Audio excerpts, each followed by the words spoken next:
Suatu hari aku akan mewujudkan mimpi menjadi astronot dan menjelajahi angkasa. Ambisi ini umum di masa kecil, tapi sedikit yang mewujudkannya. Banyak yang membayangkan ini adalah karier eksklusif untuk manusia super, penuh gelar akademis dan gaji selangit, tapi ini adalah anggapan yang keliru. Mari kita bongkar mitos utama tentang profesi ini. Apakah hanya yang sempurna bisa menjadi astronot? Aku suka film Welcome to Gattaca yang menggambarkan seorang pria bertekad menaklukkan angkasa harus mengalahkan saingan yang secara genetik disempurnakan, sementara dirinya sendiri tidak sempurna. Citra astronot sebagai makhluk tak terkalahkan tetap ada, tapi sejauh mana ini sesuai dengan kenyataan? Banyak yang percaya penglihatan harus sempurna, tapi kacamata diperbolehkan. Tinggi badan dan usia juga bukan halangan yang tak teratasi. Pemegang rekor umur tertua berusia 77 tahun saat pergi ke angkasa.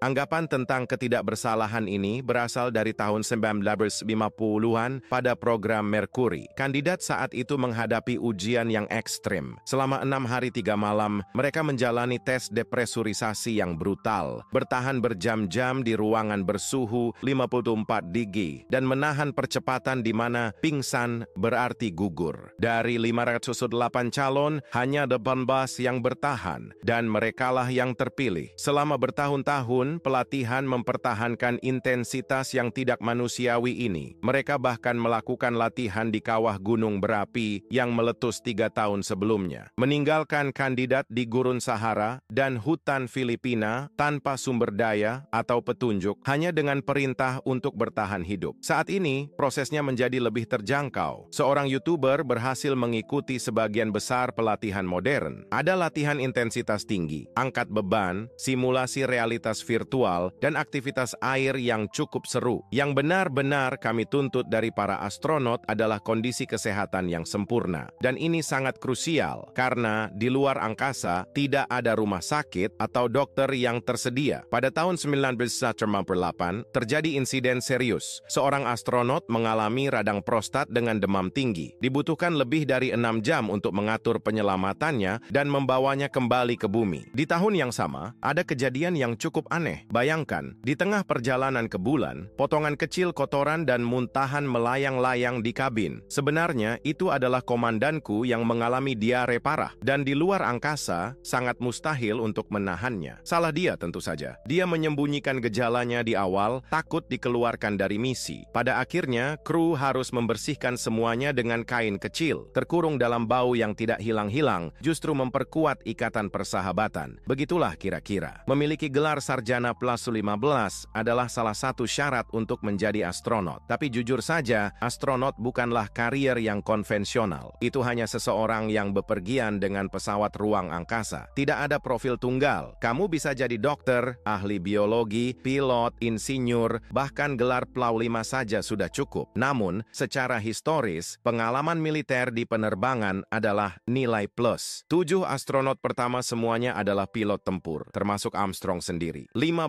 tahun sebelum menginjakkan kaki di bulan, mereka sedang membombardir Korea. Tidak ada ilmuwan sipil di awal. Dan hingga kini, lebih dari 60% astronot Amerika pernah mengikuti akademi militer atau bertugas di angkatan bersenjata. Apa ibumu melihat ini, sayangku? Jasmine Moghebli baru-baru ini direkrut oleh NASA. Dia lulusan teknik antariksa dari MIT dan pernah bertugas sebagai pilot helikopter di Afghanistan. Memegang gelar langka sebagai insinyur pilot militer, orang ketiga yang mencapainya. Di Eropa, jalannya sedikit kurang ketat. Thomas Pesquet, astronot Prancis kita, mempersiapkan diri sebagai insinyur aeronautika sambil menerbangkan pesawat komersial di kehidupan sipil. Dengan jenis perjalanan karir yang sempurna seperti inilah seseorang mendapatkan posisi dan dia membangunnya selama 15 tahun. Bukan tentang mengumpulkan gelar untuk menjadi astronot, tetapi tentang menguasai keterampilan yang kompleks dan beragam. Sesuatu yang tampaknya sederhana, seperti berbicara bahasa Rusia, sangat penting. Itu adalah salah satu bahasa resmi ISS, wajib bagi setiap kandidat. Tentu, bisa dipelajari selama pelatihan, tapi persaingannya sangat ketat. Dalam seleksi terakhir NASA, misalnya, 18.000 kandidat serius bersaing hanya untuk 12 posisi. Di Eropa, situasinya bahkan lebih sulit. Tidak ada rekrutmen selama 1 dekade, tapi ada jalan pintas menjadi jutawan. Dengan Dengan 20 juta dolar, Anda bisa mengunjungi ISS sebagai turis. Bahkan ada yang mencoba mengklaim perjalanan ini sebagai pengeluaran bisnis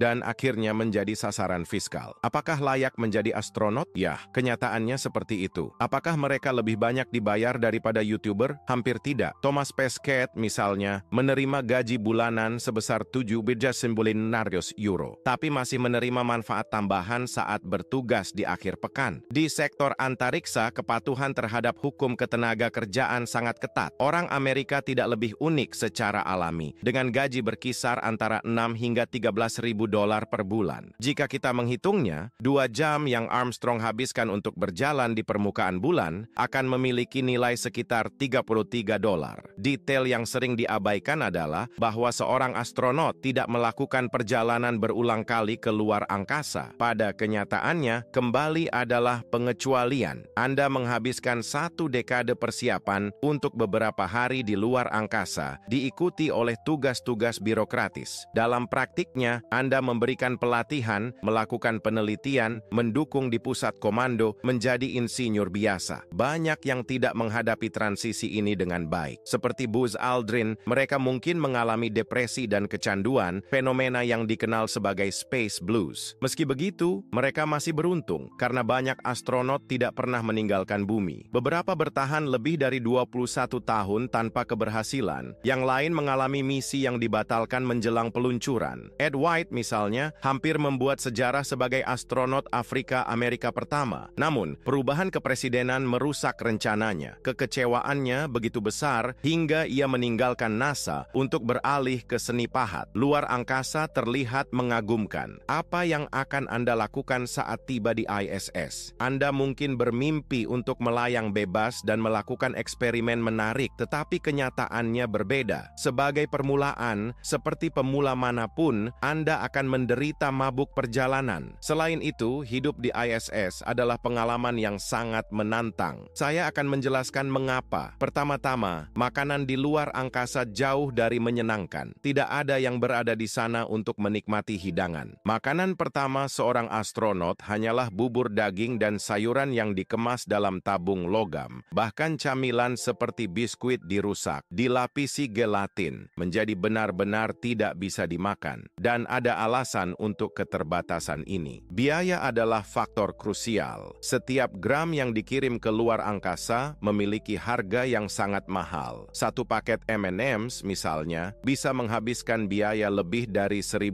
euro hanya untuk mencapai orbit. Karena itu, hampir semuanya dikeringkan. Masalah lainnya adalah remah-remah yang dapat menyumbat sistem ventilasi. Tidak ada garam, merica, roti, atau makanan apapun yang hancur berkeping-keping. Itulah mengapa es krim luar angkasa yang terkenal tidak pernah dikonsumsi di luar angkasa. Di AS, ada trik pemasaran yang menjual es krim beku kering seolah-olah dimakan di bulan, tetapi itu bohong. Mereka mudah hancur, dan pada waktu itu pesawat ruang angkasa bahkan tidak memiliki freezer. Saat ini, situasinya sudah membaik. Kita telah melihat astronot menikmati hamburger, ramen, hidangan mewah, kacang-kacangan, bahkan mencoba membuat pizza di luar angkasa. Namun tetap ada masalah. Mikrogravitas memengaruhi indera perasa. Hidung menjadi tersumbat seperti saat pilek dan semua rasa hilang. Karena itu, banyak astronot lebih memilih makanan pedas. Setidaknya mereka bisa merasakan sesuatu. Kelemahan lainnya, tidak ada alkohol. Larangan ini bertujuan untuk menjaga kesadaran, tetapi terutama untuk mencegah kontaminasi dalam sistem daur ulang air. Saya ingat bahwa para astronot diharuskan untuk mendaur ulang air, bahkan meminum urin mereka sendiri setelah disaring. Menariknya, salah satu dari mereka pernah melanggar aturan ini, dan ngomong-ngomong, ada juga sampahnya yang bisa dikonsumsi dalam kondisi gravitasi nol kalau Anda belum tahu. Perlu diingat bahwa bentuk mulut botol atau detail lainnya di luar angkasa membuat semuanya lebih rumit, terutama ketika kita perlu melepaskan gas yang berujung pada apa yang kita kenal sebagai roda basah dan muntahan berkarat. Masalah lain, buang air kecil di luar angkasa tidak nyaman. Tidak ada shower, hanya handuk basah. Untuk buang air besar, digunakan semacam penyedot, bahkan dilengkapi kamera untuk membantu posisi yang tepat. Pernah terjadi toilet rusak, memaksa kru menggunakan kantong plastik, dan selama mengenakan pakaian antariksa, diperlukan popok. Suatu kali sebelum peluncuran yang tertunda, seorang seorang astronot terpaksa menggunakannya. Hal yang sama terjadi dalam aktivitas ekstra kendaraan yang lama yang bisa berlangsung 6 jam tanpa akses ke toilet. Di balik gambar-gambar indah luar angkasa, ada orang dewasa memakai popok penuh. Dulu, semua sampah dibuang ke luar angkasa. Hingga kini, masih ada kotoran mengorbit di atas kita. Tapi praktik ini menimbulkan masalah serius. Di stasiun Mir, panel surya kehilangan 40% efisiensinya. Setelah diselidiki, penyebabnya adalah urin beku para kru yang melapisi permukaannya. Karena itu, sekarang urin didaur ulang dengan sangat hati-hati. Bagaimana dengan kotoran? Dikirim kembali ke bumi untuk dibakar di atmosfer. Berikut terjemahan teks tersebut ke dalam bahasa Indonesia dengan mempertahankan format yang sama. Kalau nanti melihat meteor melintasi langit, pikirkan mungkin itu sisa dari tongkat bisbol. Siapa tahu, bukan begitu kebenarannya? Lanjut. Masalah keempat, tidur di luar angkasa sangat buruk. Sebagai permulaan, ada risiko kematian. Dengan mikrogravitasi, gelembung karbon dioksida bisa terbentuk di sekitar wajahmu dan garis akhir. Karena itu penting untuk tidur di dekat sistem ventilasi yang tidak mencolok, menghindari mati lemas. Dan tidurnya mengerikan karena radiasi kosmik yang kuat membuatmu, bahkan dengan mata tertutup, melihat kilatan cahaya yang intens. Belum lagi kesulitan menjaga siklus yang teratur, karena malam tidak benar-benar ada. Mengorbit bumi, kamu menyaksikan 16 aurora, dan matahari terbit setiap hari. Tidurmu sepenuhnya diatur oleh timer dan alarm. Mimpi buruk. Masalah kelima, cinta, lupakan saja. Rekor tinggal di luar angkasa adalah 1 tahun 2 bulan. Bayangkan selama itu tanpa satu pun keterlibatan. Pilihannya terbatas. Selain kurangnya privasi, mikrogravitasi mengurangi testosteron dan mengganggu sirkulasi di daerah intim. Singkatnya, sulit untuk tetap bersemangat. Ada kabar bahwa NASA menyertakan gambar sensual di manual Apollo 12 atau bahwa Rusia menawarkan boneka tiup kepada seorang kosmonot yang menolak katanya. Tapi tidak ada yang resmi. Hubungan di luar angkasa adalah tabu. Meski begitu, beberapa pasangan pernah terbang bersama. Sesaat, Anda mungkin merasa tergoda untuk menjadi manusia pertama yang bercinta di ketinggian. Siapa tahu. Tapi NASA tidak akan pernah mengakui hal seperti itu berkat puritanisme. Bayangkan judul beritanya, pajak warga Amerika yang taat dihabiskan oleh kaum liberal untuk pesta pora orbital. Itu akan menjadi kekacauan. Soal orang Rusia, ada 2 rumor yang beredar di media, tapi yang terlibat selalu menyangkal. Selain itu akan menjadi perzinahan, karena semua memiliki pasangan di bumi. Kita tidak akan pernah tahu kebenarannya. Ada juga spekulasi yang selalu dikutip oleh media bahwa NASA mungkin telah mengembangkan Kama Sutra luar angkasa untuk mempersiapkan kolonisasi masa depan. Itu akan sangat praktis. Tapi, lembaga itu membantah, menyatakan bahwa hingga saat ini, satu-satunya makhluk yang bereproduksi di luar angkasa adalah ikan medaka yang dikirim ke ISS. Masalah keenam, kebosanan. Benar, tidak banyak variasi. Anda terus membersihkan, memeriksa sistem keamanan, rutinitas yang sama setiap hari. 2 jam latihan wajib setiap hari untuk menjaga kebugaran. Semuanya diatur oleh NASA yang mengendalikan setiap menit hari Anda. Untuk mengusir kebosanan, sebagian membaca, sebagian memakai kostum, sebagian lagi menonton Game of Thrones 2 kali berturut-turut. Masalah ketujuh dan terakhir, Anda dalam masalah. Karena ya, luar angkasa tidak ramah. Radiasinya 100 kali lebih tinggi daripada di bumi, menyebabkan mual, diare, dan risiko kanker atau infertilitas. Karena tidak adanya gravitasi, otot-ototmu akan mengalami atrofi, tulang-tulangmu menjadi lebih lemah, dan bahkan penglihatanmu bisa terpengaruh. Tekanan intraokular mengubah bentuk dan menekan bola mata, sebuah fenomena yang terdokumentasi dengan baik seperti pada kasus Johnson Phillips yang berangkat dengan penglihatan sempurna, 20/20 pada kedua mata, dan setelah 6 bulan dalam misi harus mulai menggunakan kacamata. Hidup di stasiun luar angkasa tetap penuh dengan bahaya, mulai dari sengatan listrik hingga kebakaran, seperti yang terjadi pada tahun 1997 di Mir, ketika para astronot melaporkan kengerian api dalam mikrogravitasi. Bahkan air menjadi ancaman. Selama aktivitas ekstravehikular, sebuah baju luar angkasa yang bocor hampir membuat penggunanya tenggelam dalam ruang hampa. Bayangkan helmmu perlahan terisi air tanpa kemungkinan untuk membukanya atau kembali ke pesawat. Sebuah pengalaman yang sungguh menakutkan. Semua ini dihadapi demi sains. ISS merupakan salah satu investasi terbesar dalam sejarah, $150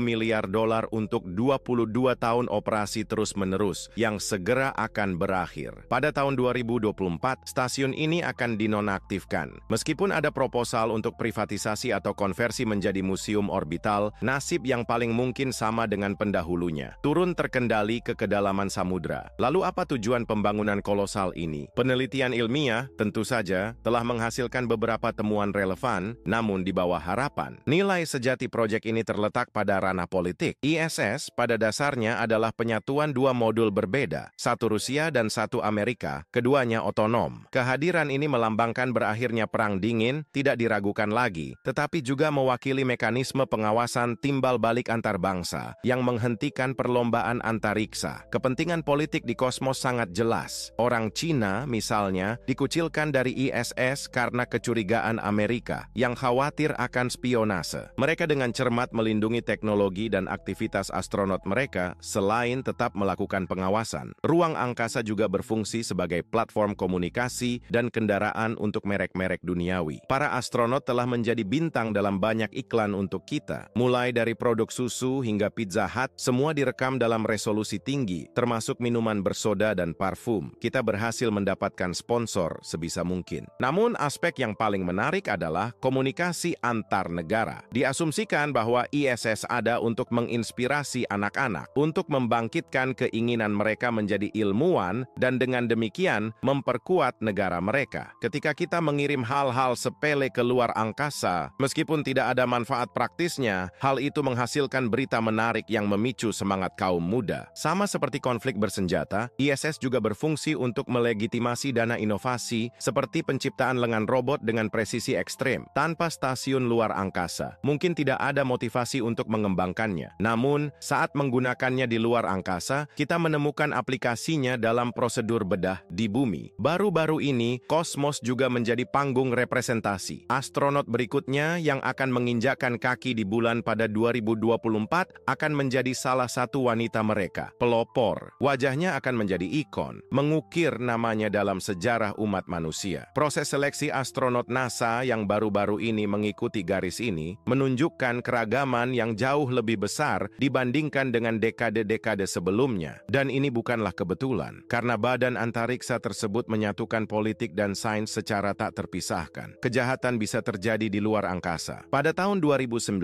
tercatat kasus pertama. Astronot Anne McLean dituduh oleh mantan pasangannya karena membobol rekening banknya saat berada di orbit. Tuduhan tersebut ternyata palsu, tetapi memicu perdebatan penting. Siapa yang memiliki yurisdiksi atas kejahatan yang dilakukan di luar angkasa? Jawabannya tidak terlalu jauh. Samudra, terutama perairan internasional, sudah menjadi tempat pembunuhan dan perbudakan tanpa hukuman. Secara teori, undang-undang negara yang bertanggung jawab atas pesawat atau modul tempat kejahatan terjadi seharusnya berlaku. Namun, Perserikatan Bangsa-Bangsa, PBB lah yang menetapkan aturannya. Dan pada praktiknya, seorang individu memiliki sedikit ruang untuk bertindak. Luar angkasa mengikuti logika yang sama. Perjanjian internasional menyatakan bahwa ia bukan milik suatu negara manapun. Pada akhirnya, para astronot tunduk pada dua yurisdiksi. Pertama adalah yurisdiksi modul tempat mereka berada, mengikuti logika maritim. Jika mereka berada di segmen Jepang di ISS misalnya, itu seolah-olah mereka berada di tanah Jepang. Tetapi yang benar-benar menentukan adalah undang-undang negara asal individu tersebut. Seorang astronot Amerika berusia 18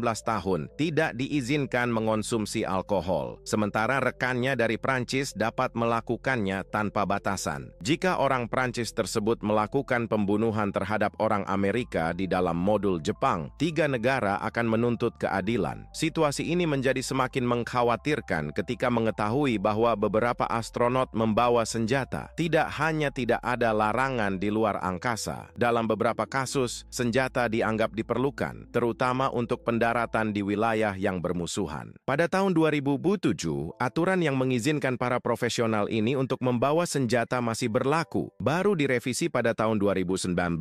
Yang menarik, merekalah satu-satunya yang diizinkan membawa perangkat penghancur diri, misi gagal secara tidak terselamatkan, masih bermimpi untuk pergi ke luar angkasa. Konten ini pasti memicu refleksi. Namun, tujuannya adalah untuk mengungkap fakta. Luar angkasa bukanlah surga yang tak terjangkau. Ia keras, monoton, dan penuh bahaya. Seperti banyak hal dalam hidup, realitas muncul ketika ketika sorotan padam. Di sisi lain, bayangkan kesempatan unik untuk menjadi salah satu dari sedikit manusia yang menyaksikan bumi dari atas. Perasaan tak berarti di hadapan luasnya kosmos mungkin membenarkan bahkan mempertaruhkan nyawa untuk momen itu.